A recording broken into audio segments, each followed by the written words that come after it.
এখানে গরমে কিরকম গরম গোটা বেরিয়ে গেছে, খুব ব্যথাও করছে। এত বড় বড় গোটা এর আগে হয়নি গরমে, ছোট ছোটই হয়, এবারটা দেখো কত বড় বড় হয়েছে। রবিবারের বাজার এখানে হয়ে গেছে। সারা সপ্তাহের মতো যেরকম মাছ লাগে, মাংস লাগে, তারপরে সবজি লাগে, সব কিছুই আজকে এনে নিয়েছে, কারণ প্রত্যেক দিন অফিস থাকে, যেতে পারে না। তো হ্যালো এভরিওয়ান, সকলে কেমন আছো? আমি খুব ভালো আছি। আজকের ব্লগটা এখান থেকেই শুরু করলাম। তো কি কি মাছ এনেছে সেগুলোই প্লাস্টিক থেকে আমি খুলে খুলে দেখছিলাম।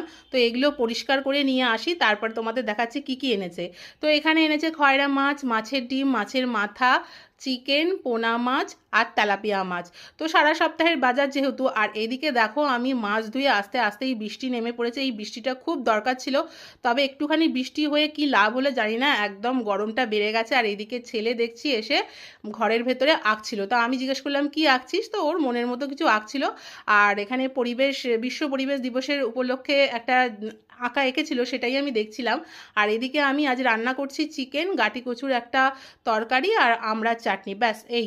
এখানে চিকেনটা হয়ে গেছে, এর থেকে আর বেশি কিছু রান্না করতে পারছি না, যা গরম। আর দেখো গরমে আমার অবস্থা, রান্নাঘর থেকে এসেই কি রকম গরমে কিরকম গরম গোটা বেরিয়ে গেছে, খুব ব্যথাও করছে।